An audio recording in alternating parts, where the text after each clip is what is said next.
chewing ice. Oh no! Are you throwing up? No. I was chewing ice. Wasn't ready. Hi. Welcome to Happy Sunday. Welcome to another lesson. Yep. About marriage Yep. with the Bagleys. We're glad you're here. We're glad you're here. We're glad you are here. Our number one. We can actually see how many people are watching right live, and there's one person. So it's just you and us right now. Now it's two. Now right. It's a party. Now it's a party. Yep. Hope y'all had a great week. This week was Angilyn's birthday. It was my birthday. Did you have a happy birthday? I did have a good birthday. Did you? Yeah. Seemed like it was an okay birthday. I mean, we didn't have any plans. So it just kind of hard to have plans. Was during another quarantine. one of those birthdays. Yeah. And it got really cold for some reason. It had been really warm, and it's like June is 9 days away, and it's 40 degrees outside. Well, and I was really excited. Stupid. I thought, let's go to the mountains or something and have a picnic, but it was snowing in the mountains. So anyway, it was good though. Good. I'm glad you had a happy birthday. Nate treated me well. It was a good birthday. Many of you reached out on Instagram and Facebook and via email and wished Ange a happy birthday, and we're grateful for you. It was very nice. Thank you for making me feel special. You are special. Thanks. I love you a lot. I love you too. What do we want to talk about today? Today we're talking about habits and rituals. Why is that important? Because there's a difference between letting life happen to you and then living your life intentionally. And it's no different with your relationship and with your marriage. And one thing that you can do before you're married is start developing these habits and rituals so that it becomes easier to do that when you get married. One thing I found, and we'll talk about this later, was when we first got married, it threw me for a loop and all my habits and everything went out the window. And I kind of had this little identity crisis initially. Tell the story. Well, before we got married, I had very specific habits around my nighttime routine and my morning routine. And there were things that I did that just helped me, what did you do? Have this pattern. Well, before, especially around spiritual things, I would wake up and immediately say my prayers. And before I would go to bed, I would say my prayers and read my scriptures. And that was just what I had done for years. And it was comfortable and what I was used to. And when we got married, I assumed we had to do that together. That was something that we had to do together because we were a married couple now, and married couples do everything together. And I remember the first night crawling into bed after we had gotten home from our honeymoon, and Nate had gotten ready for bed and just crawled into bed and pulled the covers up and laid down. And I was just kind of like, excuse me. So what do we do from here? And I remember just crawling into bed and pulling the covers up and being like, is this it? Are we just going to go to bed? I guess we're just going to bed. And after several weeks of this, my habits of doing all this stuff went out the window. And so, and I missed it because I thought that we had to do it together. So developing habits and rituals around lots of different aspects of your life will be important before you get married. And then it's also important after you get married to be intentional about this stuff. Mm-hmm. Otherwise, it just doesn't happen. And it's like that scripture that says you're easily tossed about the waves. Like I said, it's the difference between letting life happen to you and then being intentional and creating something with your life. So habits and rituals are really important. I love that. And we're going to talk about making it normal and easy. Here's one of my favorite quotes. It's by Gandhi. He's a smart guy. He said, your beliefs become your thoughts become your words become your actions become your habits become your values, and your values become your destiny. So it's very easy to see what your beliefs are by watching what you do, and what you do over and over and over again creates your habits, which essentially becomes who you are and what your life looks like. And so your habits are super, super important. And what I notice in myself and in a lot of other people is that we all have really good intentions, but we're not very intentional. Yeah. There's a difference between being well-intentioned and being intentional. And good intentions don't get you anywhere. But living intentionally and making very conscious choices gets you where you want to go. I think your relationship, and I said this in the email that I sent out to remind everybody about the call, but your relationship, it really, what it boils down to is it's made up, the building blocks of your relationship is choices. Tons and tons and tons of tiny choices made over time. And some of those choices are choices of kind of like, we use this term with sins, but I like this, the terminology with choices as well. Choices of commission, like you commit to the sin and you do the thing, or choices of omission where you choose not to do the thing. And I think a lot of us one of the biggest weaknesses that we have in our relationship is we have opportunities to do things that would connect us and strengthen our relationship, but we miss them because we don't consciously think about it. Mm-hmm. And we're not being intentional, even though we have intentions we're well-intentioned in that we want to be connected. We want to be in love. We want to have good communication. We want to have a great relationship that lasts. We want to have passion. We want to, love on each other. Unless you're intentional about the choices that you make, it's easy to drift.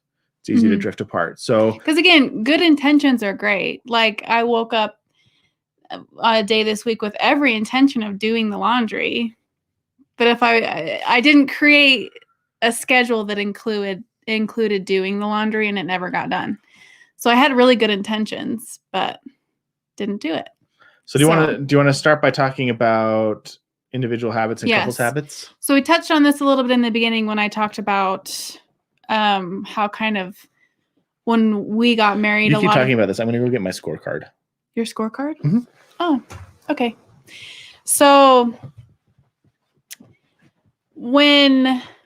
again, I said before, when we got married, there was a lot of my individual habits that went out the window because I thought that because we were married, we had to do everything together. But that's not the case. When you get married, you still can have your own individual habits and your own individual rituals that you are interested in, maybe that your spouse isn't interested in. For example, Nate likes to get up at 5:30 in the morning to go to the gym. That's just not something that... You wouldn't know it by looking at me. That's just not something that interests me at all. I don't like the idea of getting up that early in the morning. But that's a habit that Nate has individually that he does that we don't do together.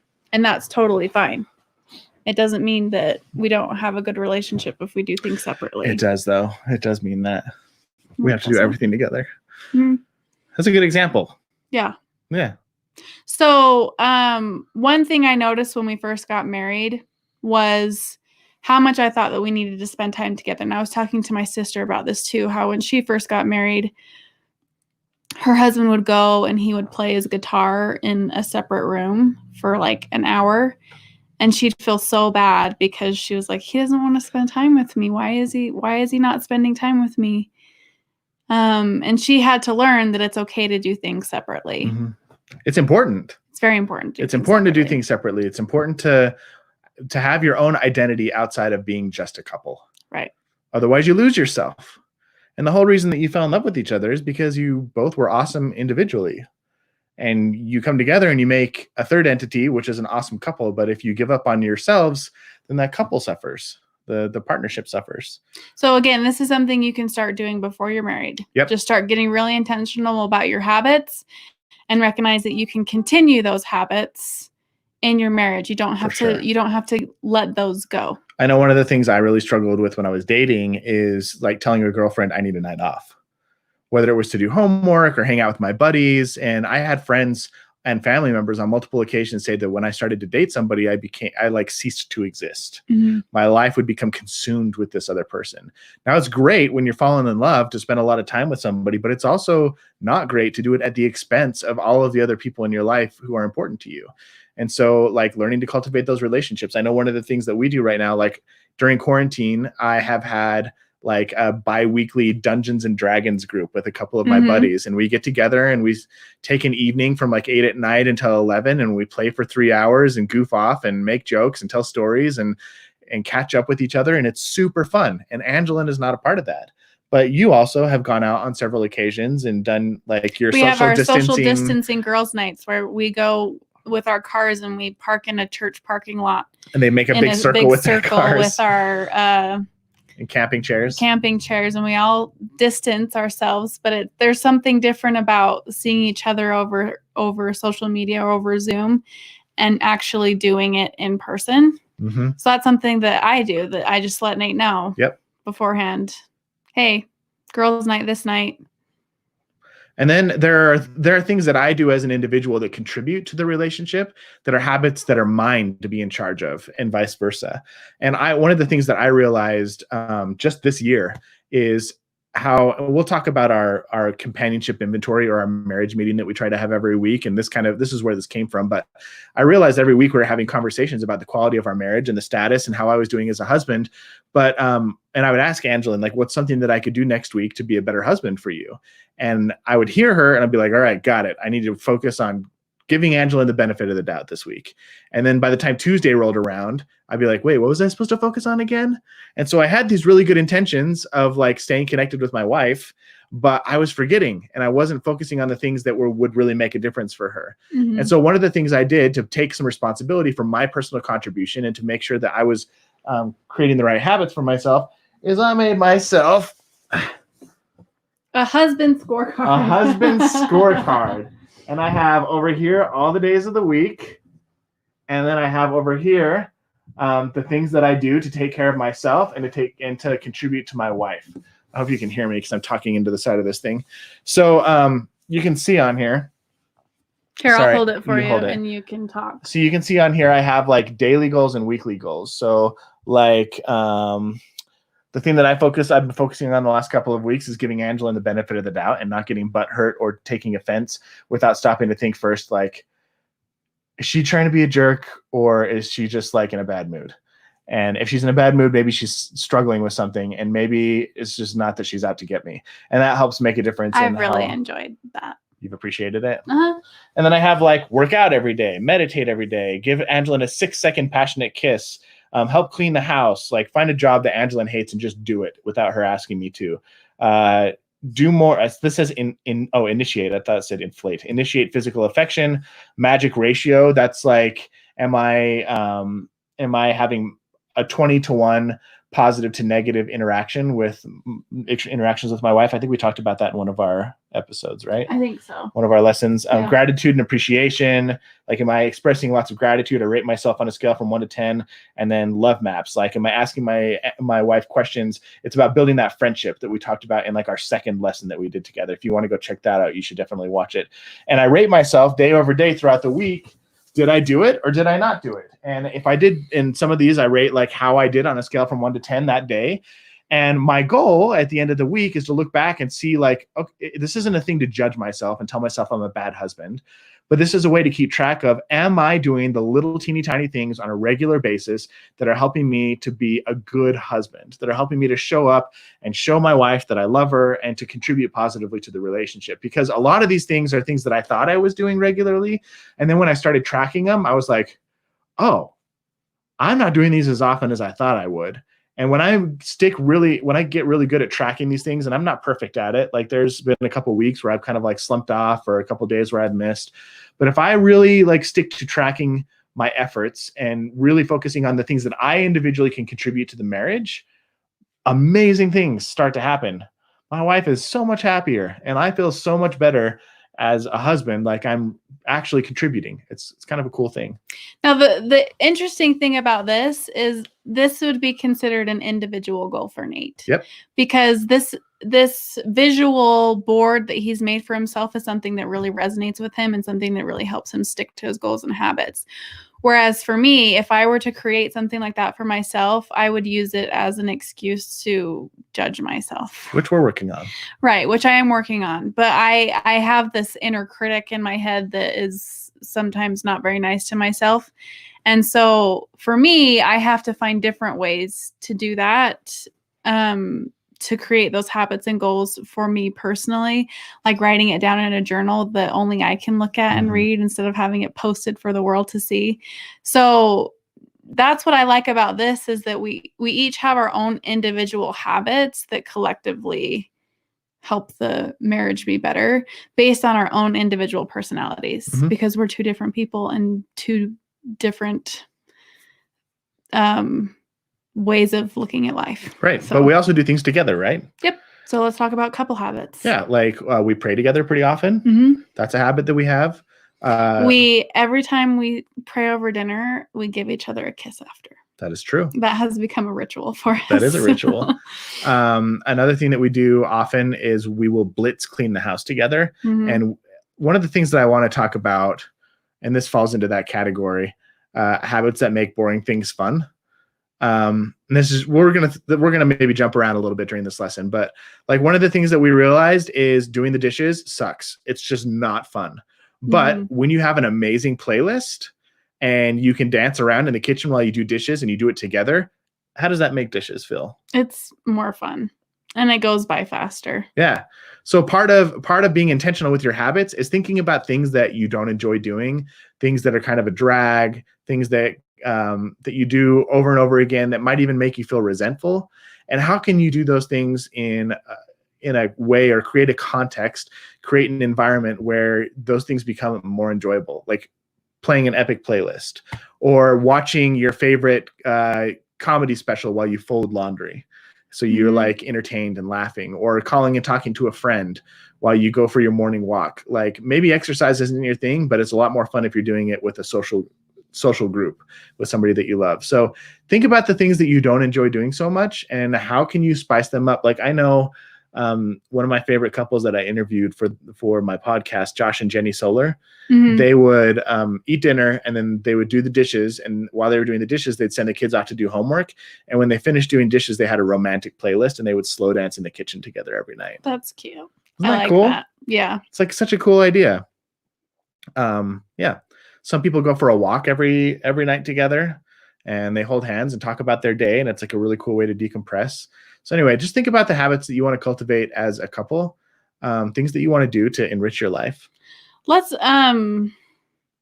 talk about the different kinds of habits and how to create them. What are you doing? There we go. There we go. It's like you almost did it, but then didn't do it. Weekly habits. So one weekly habit that we have is we do a companionship inventory. So those of you who may have served missions since the Preach My Gospel era, this was something that they would have you do on a weekly basis. You would, what are you doing? Just trying to get you to have a little energy. Okay. So every week on the mission, you would have an opportunity to check in with your companion and see how things were going. And it would be a time to air your grievances if you had any, ask for apologies or ask for forgiveness if you needed to, and then plan out your week and make goals. So this is something that we do in our marriage that has really helped us be intentional, is to have a weekly companionship inventory. We haven't been perfect with it. We don't necessarily do it every week, but on the weeks that we do it, we find that we're a lot more intentional. So yeah, this is a great weekly habit to use in your relationship that helps you cultivate good habits and rituals throughout the week, because it's the one thing you do to set those habits. I have an analogy. Okay. And I think this is a reason why this weekly habit is really important. And if you're not doing it, you absolutely should start doing it.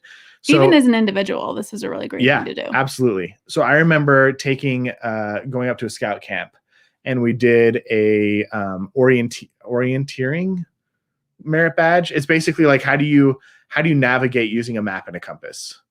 And the goal is like you find out where you are on the map, and then you find out where it is that you want to go. And then you figure out how many degrees you have to turn yourself in order to to face the right direction and how far you need to go. And the way that you know that you're traveling in the right direction is you get your compass and then you look at a landmark that's directly in the path of where you want to go. And you don't take your eyes off that landmark. You move directly towards it. And once you get to that point, you get to reassess, and then you pick a new point on the horizon and you move towards that point. And what happens, this is really interesting. Like they've blindfolded people and put them in large fields and told them to walk in a straight line. And what happens is people walk in circles.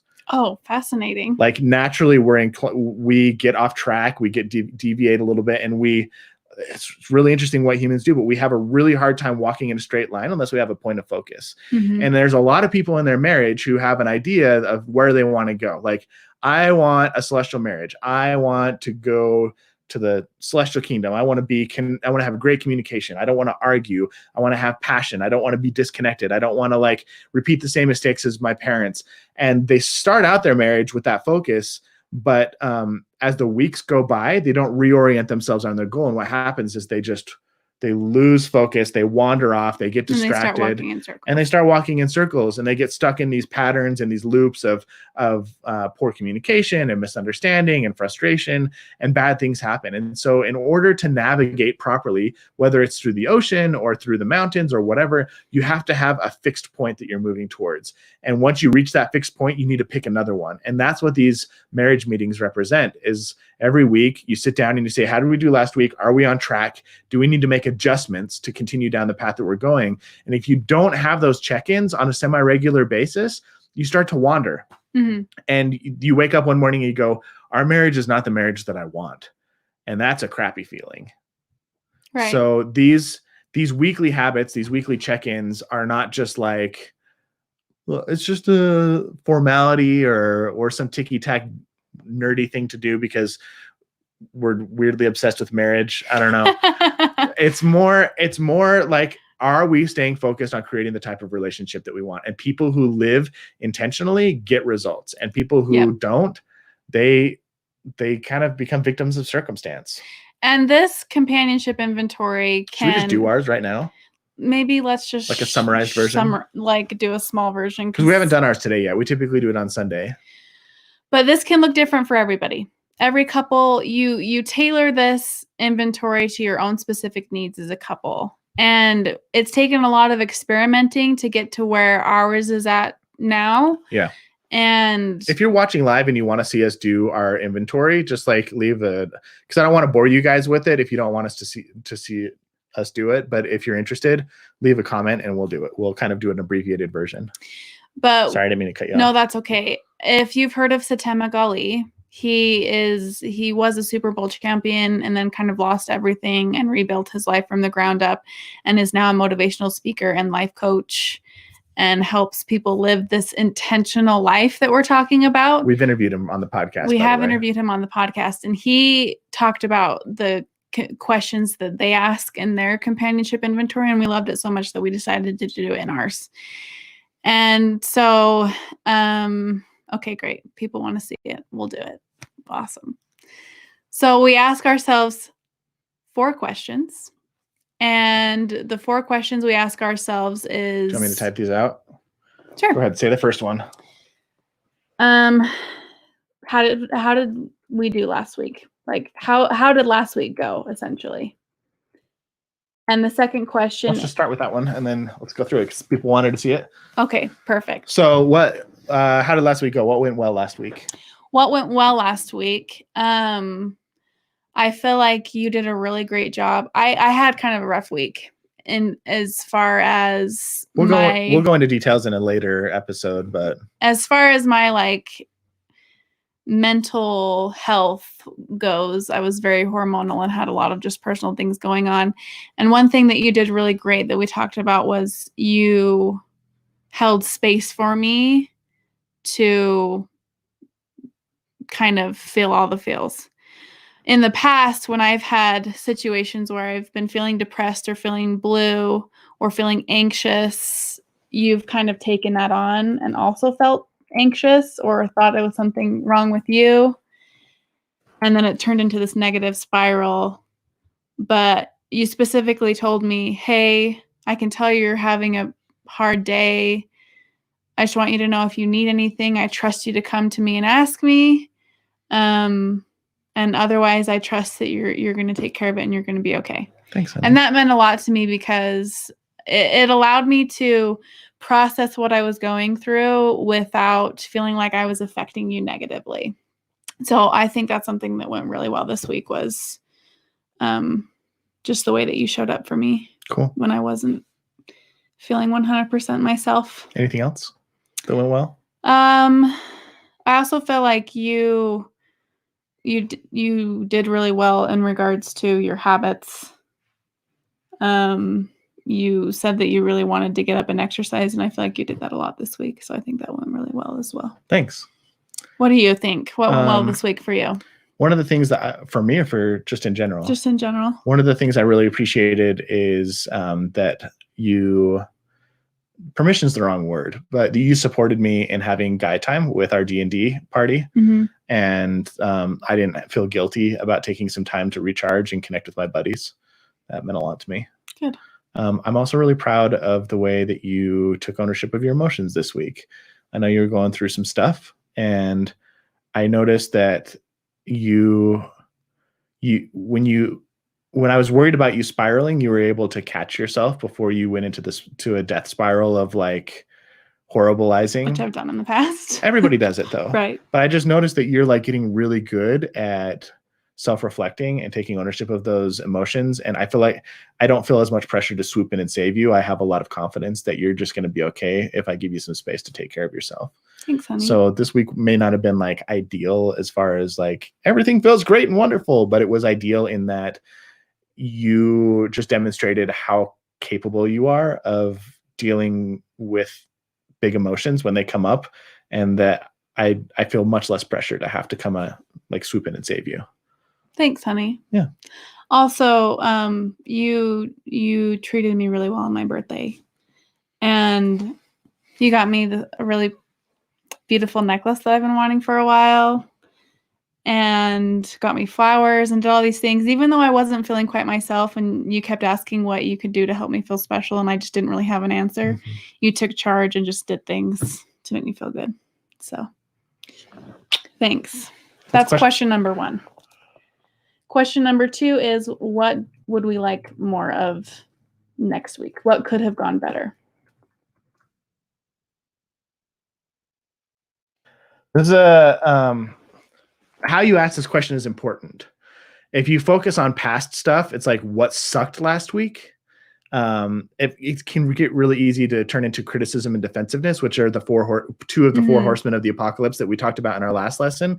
So instead of talking about all the things that went wrong last week, it's really helpful, especially if you're just starting out doing this, to talk about what you want more of next week. Right. Focusing on what positive things you can do in the future and not what negative things you can't change from the past. Because the past is something you can't control. The past is in the past. And if you focus so much on what you didn't do or what you did do that hurt, there's nothing you can do about that except for apologize.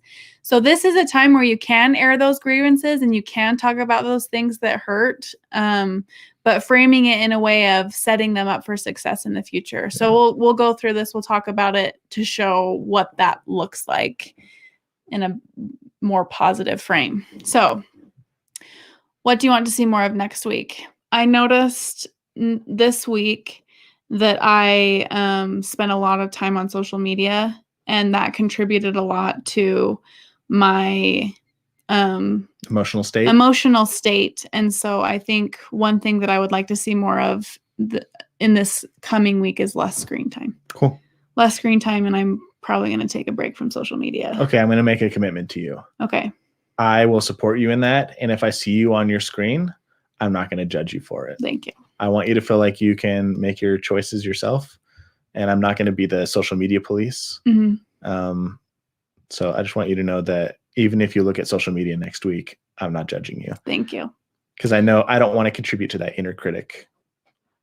I really appreciate that. Yeah, you're welcome. So another thing that... is there anything I can do to support you? That's another question. Oh, right. Sorry. It's okay. We'll get there. Another thing that I wish that I would like to see more of this coming week that I felt like lacked a little bit last week was just kind of quality time spent with each other. I think this past week we spent a lot of time separate, and I spent a lot of time like sleeping in.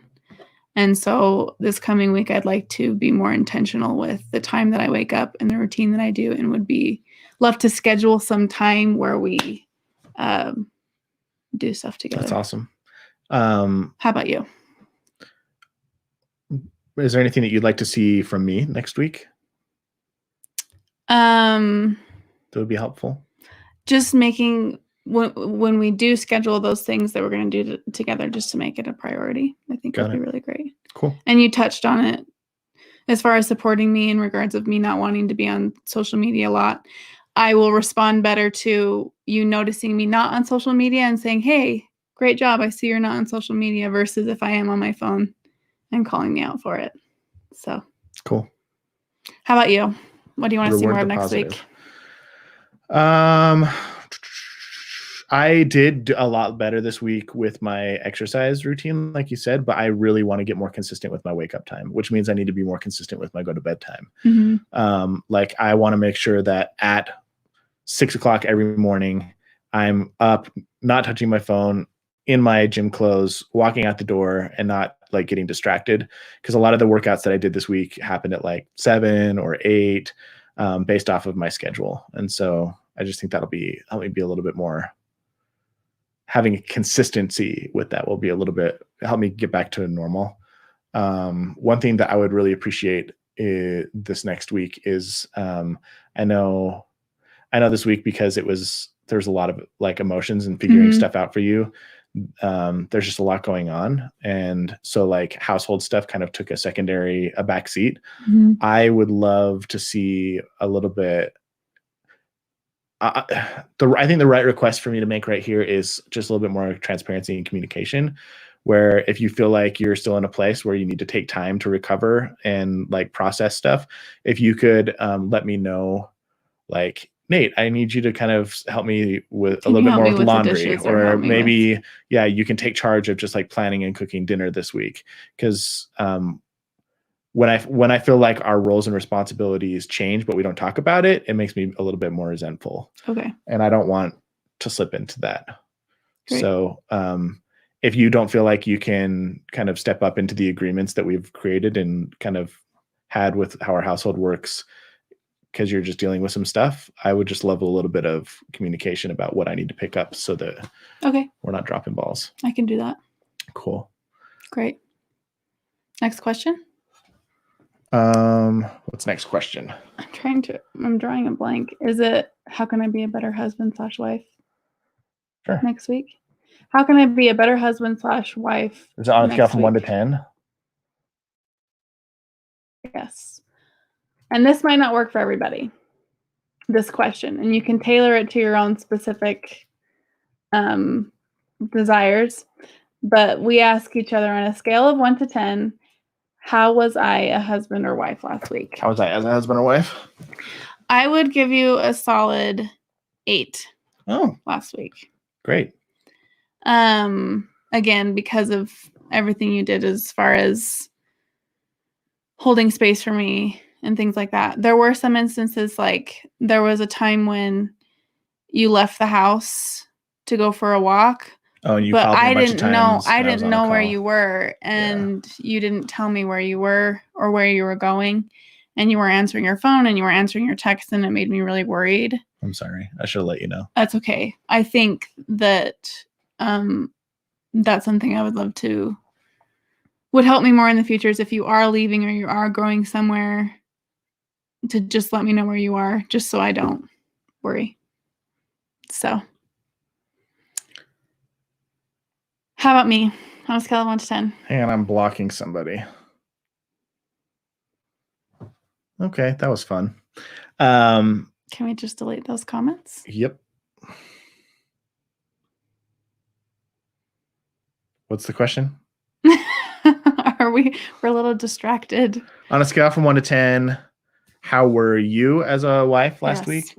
And you can be 100% honest. I would say on the emotional side, like I'm super proud of how you handled everything that you've got going on. So I would give you like a 9 out of 10 on that front. As far as like partnering in our day-to-day life, I'd say probably more around like a 6.5. Okay. I felt a little bit like aimless and in the dark, and totally, I can see where you feel that way. Not like I understood why, but I didn't feel like I could necessarily rely on you because I didn't want to add extra burden. Right. And so I think on the one side, like handling your emotions and your own stuff, you did an amazing job. But like on the stuff that we typically partner on, you weren't really there. Mm-hmm. Yeah. What can But I I'm do? not mad about that. I know. Okay. What can I do next week to bump me up? I think like what I just said, like if you could just more clearly communicate some expectations around Treat it more like a partnership than yeah. Like if you feel like I just can't get X, Y, or Z done, like I just can't water the plant this week. Just ask. Just let me know. Okay. I can do that. Or hey, this is typically the night that I make dinner and I just can't make dinner. Can you just take care of it? Great. So this question has the potential to trigger people. And it also has the potential to create some like defensiveness. And so it's taken us a while to get to the point where we can be honest with each other with this question. Yeah. And recognize that it's an opportunity to really self-reflect and think, okay, how can I be better? What was their experience of me this week? And how can and then they give you an opportunity to set you up for success in the future. I care about how Angilyn perceives me. I want to be a 10 out of 10 partner. And if I'm blind to the things that are not making me a 10 out of 10 partner, I want to be exposed to those blind spots. So in order to ask this question, you have to sincerely want to know. You have to sincerely want to know what you could do better. And this is also a really great opportunity if you need time to air your grievances. If something has happened throughout the week that has hurt your feelings and you don't feel quite comfortable speaking of it in the moment, this is a really great opportunity to bring that up and say, hey, this week, again, like with the situation with Nate, he left the house and I couldn't find him. I didn't know where he was. He wasn't answering his phone and it really worried me. Now, in the moment when he came home, if we had a conversation about that, it might have gotten heated and we might have gotten in an argument. But knowing that I have this opportunity later in the week to be able to talk to him about it, I can take a deep breath and say, okay, I can be in the right mindset in that moment to talk about it without all of the emotions that I was feeling in that moment. So this is this question gives you an opportunity to talk about what hurt you in a way that doesn't create heavy emotions. Yep. So good comment. Yep. And question 4. What do you need from me to help you be successful or feel supported? I think we covered a lot of these questions like overlap with each other. And we've just have had them in so many times that we kind of jump all over the place. Honestly, I don't remember the specific questions because we've done it so much that they just kind of overlap with each other. Make it your own. But this is essentially the format that we follow every week. What happened last week and how did it go? Like, what were the best things? What do we want to focus on next week to be better? What personally can I do better? And then how can we support each other? And then are there like any other things that we need to talk about? So, and then we move on to schedule and we talk about the schedule for the week. Ideally we talk about finances. I'm not very good at that yet. I have a lot of emotional baggage around finances that I'm working on. But yeah, that's the basic format of our marriage meeting. And that's one of the weekly habits that we have to kind of keep us on focus. And in this, we can talk about the daily habits, like what we want to accomplish each day. Yep. And then I think the last thing that we should talk about before we go is just like habits to stay connected. These are really good daily habits to have. I just want to talk about some of the habits that we have that we've learned from people like Kristen, who has been watching live, and other people who have played a really important role in helping us have a great marriage. We've picked up a lot of really cool things, and you guys can take these or invent your own, steal them from us. We don't care. Do you want to share some of your favorite daily habits?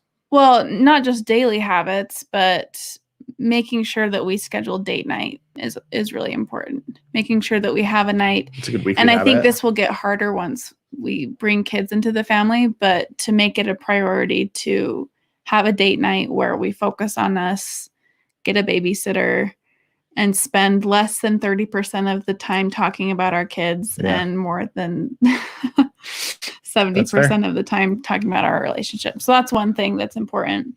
And then one thing I love is we have habits and rituals around when we wake up. Around when we wake up. Ask away wabbit. Like, again, I mentioned that Nate gets up super early to go to the gym, and I do not get up that early. but he always kisses me before he leaves.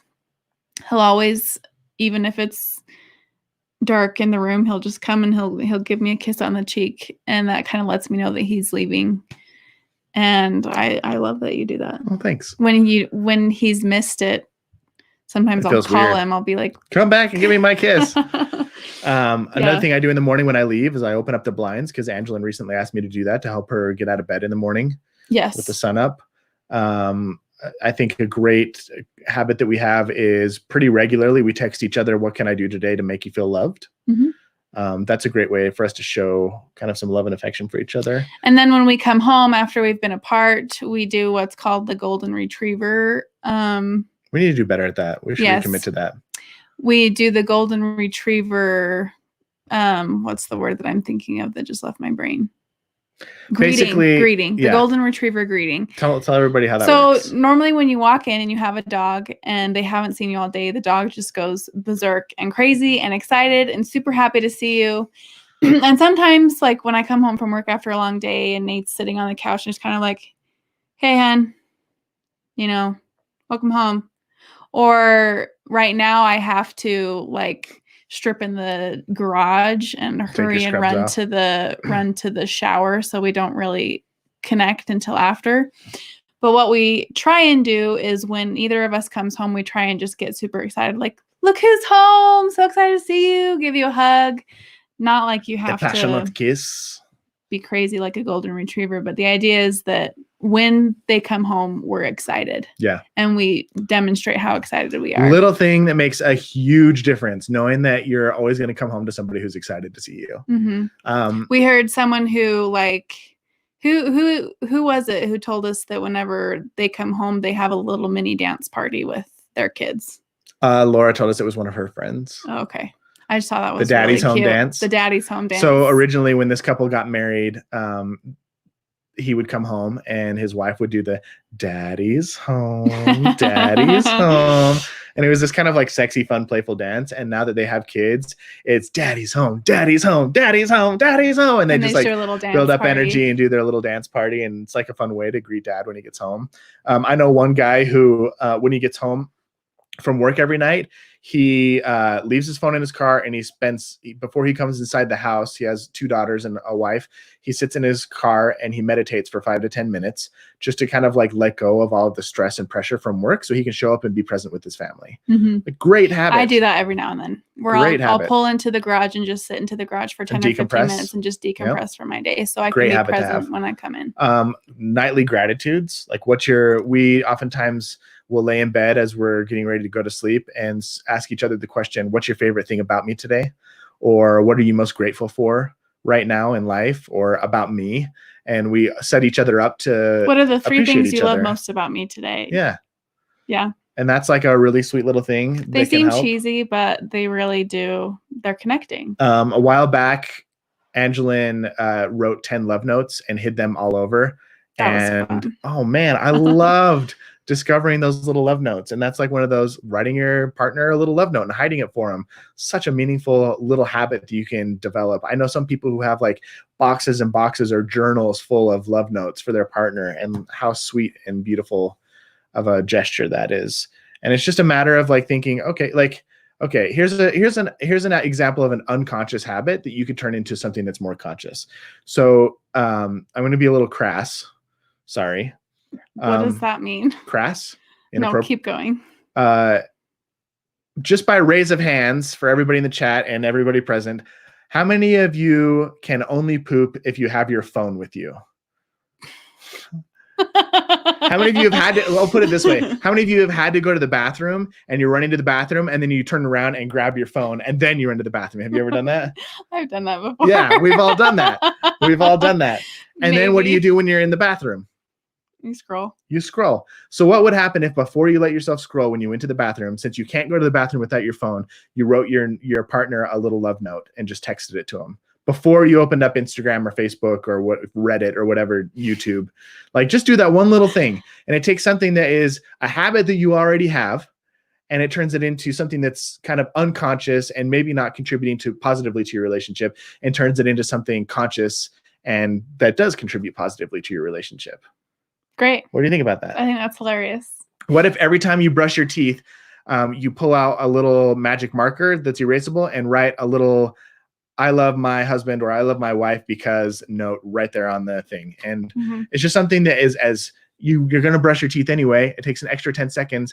Why don't you just stack that habit that you already have and put another really great habit on top of it? That is a really great idea. I'm a genius. He is a genius. So there's these really cool things that you can do to actually make the mundane habits that you already have more meaningful and find a way to make them contribute positively to your life overall.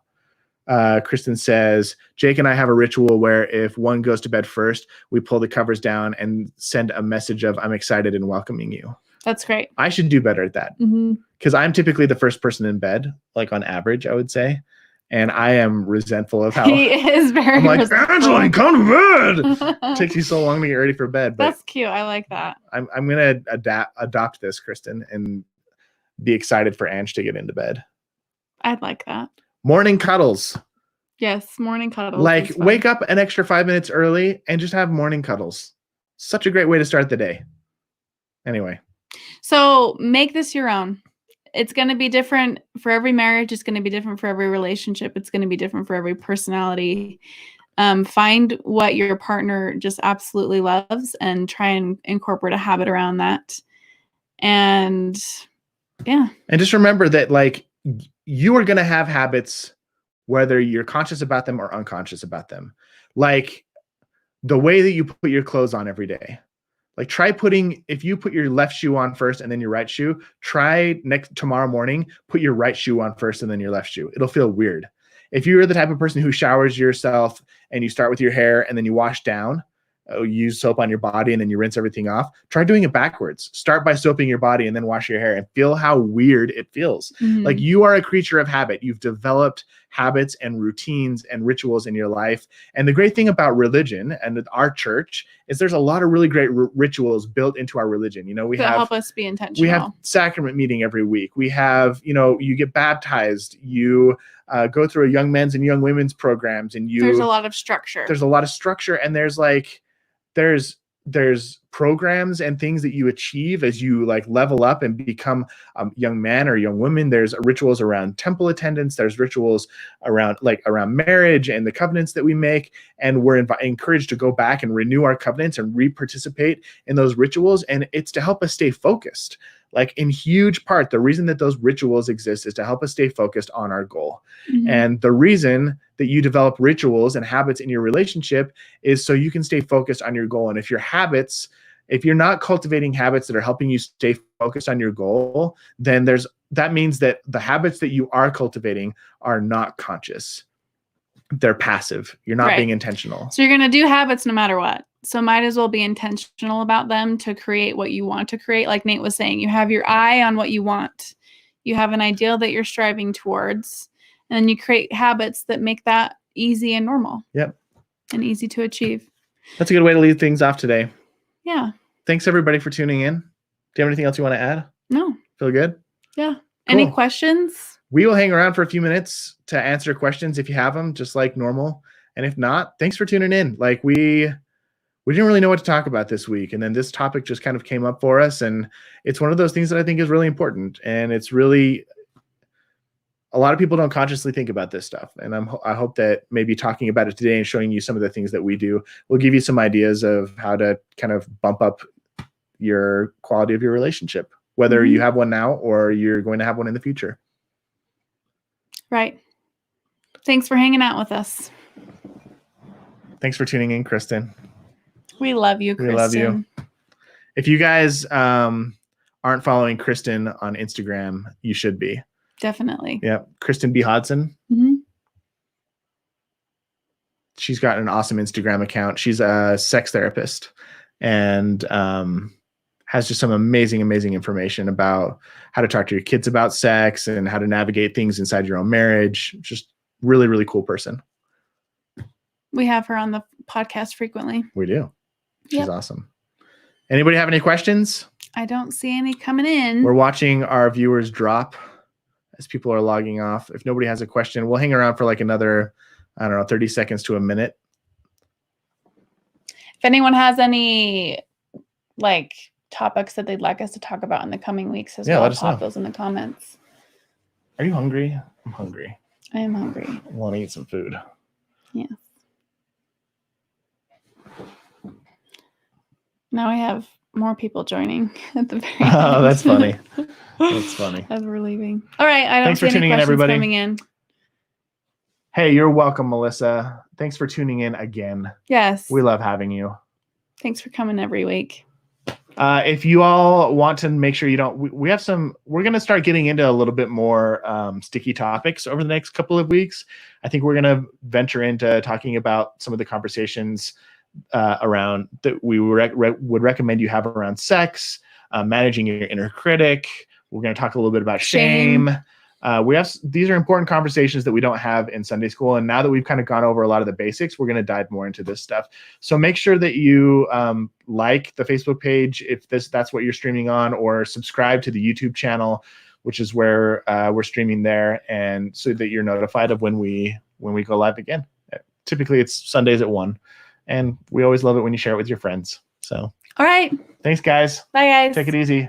Bye, Morgan. Thanks for tuning in again. And Jessica. And bye, Jessica. We love you. Bye. Bye, guys. End broadcast.